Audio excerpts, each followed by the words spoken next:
In the midst of life, there is death. The Bible tells us that blessed are those that mourn, for they shall be comforted. And indeed, at this time, we are comforting the family and Northeast Manchester and all who are feeling what we are feeling right now, the pain of losing a loved one.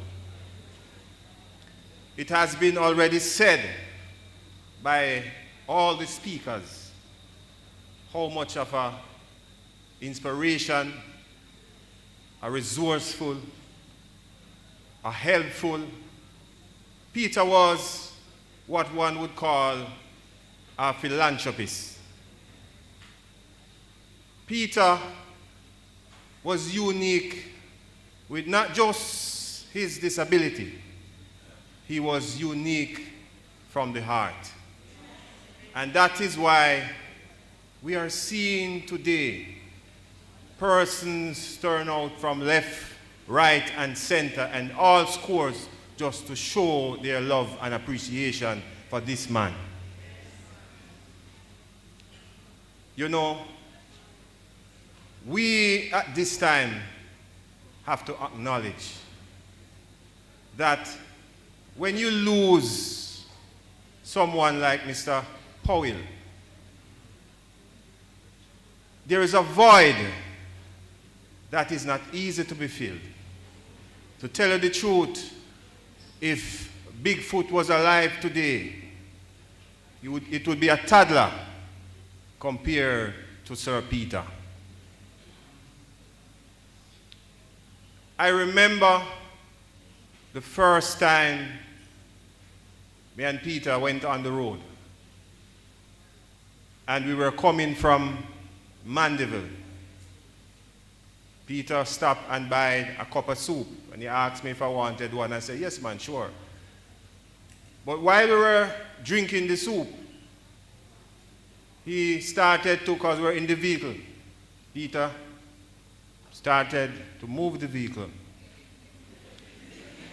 And I was saying to myself, but I had the soup in my hand. And I said, but this man no easy. No, Peter had his soup right here, and he was drinking the soup and driving. And I said to myself, what a marvelous man. But guess what? Peter's phone rang. And Peter had his phone in his top pocket here with a little string. And he used his teeth and flicked the phone up. And it was as if he had another set of hands here. It just landed right on his jaw, and he just sat like this and said hello. While having the soup and driving and using his knees to balance the vehicle. I said to him at the time, Peter, I bet right now I believe you should stop and let us have the soup in peace. And he continued. We were coming down, we just believe, we're actually going down Winston Jones. So we're going down the hill. And so we are driving, I am looking into the mud lake because I am saying, I started to pray. I said, Father God, take the case and give me the pillar because I don't know why I left my yard to come die today.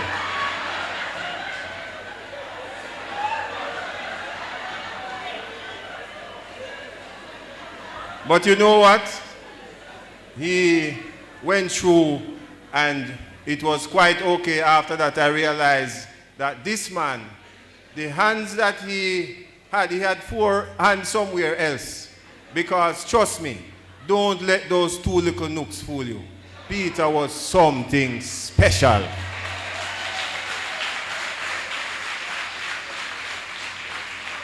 And while listening to the tributes, you know, it came to me, I will pass through this earth but once.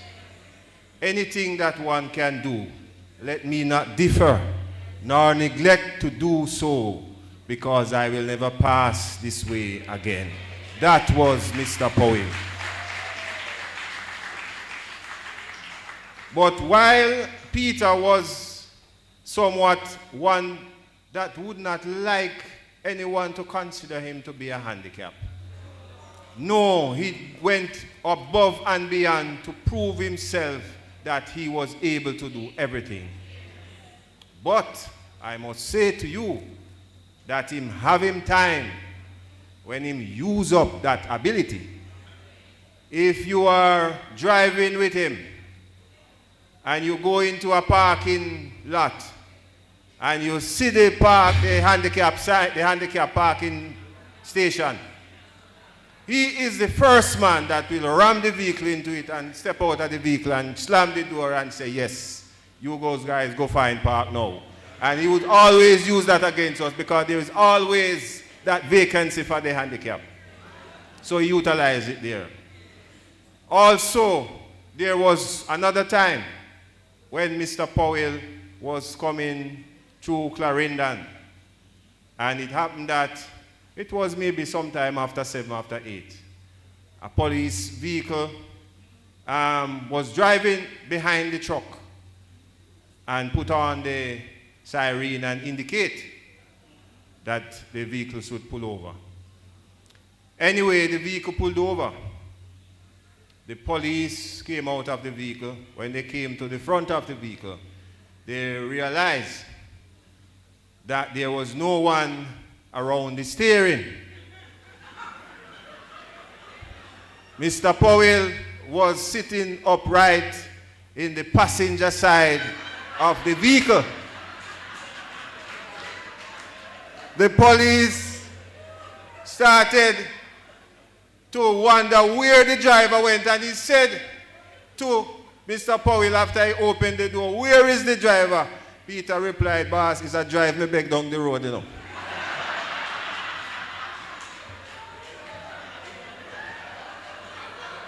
Anyway, after they asked him to come out of the vehicle, and they were there for a while, and he was amazed, and after he realized that, yes, he had as much fun now, he confessed that he was the driver of the vehicle. Now, the police said to him, "Well, if you are the driver for the vehicle, I am the soup up at the station, and I am a rookie." Anyway, he said, "If you can move this vehicle, I will tear up the ticket book that I have and walk to the station." Peter just jumped in the vehicle with a smirky smile and just put it in drive, and on his way he went. When the rookie went to the station and he saw some of his colleagues and was telling him of the man that he would have encountered with, they say, "Yes, you have encountered Mr. Powell. We know of him well, Sir Rookie. That man is a special, special man."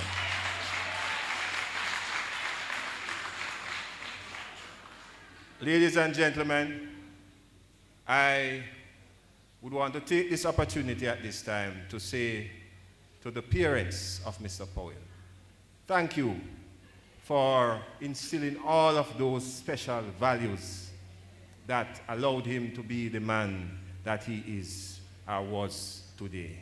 And God bless and keep you. To the family, you know, the Bible tells us that we must trust in God with all our heart. Lean not unto our own understanding. Submit to him, and he will guide our path. As Mr. Powell leave us, a friend told me that if a man is born to be drowned, he can walk through fire, but a cup of water will take him home. Peter, time come. God allowed him and gave him all the time to fill the lives of all of us. And as I take my seat, I will say this: MP and Prime Minister, We love you dearly. And if I have my way, I would vote for you, sir, 1,000 times. But listen to me now, people. But if we don't make our calling an election sure with Jesus Christ and give him that one vote, that one X that will count, we would have lost our soul and nothing that we do will be of value. May God keep and bless and protect the family. Thank you.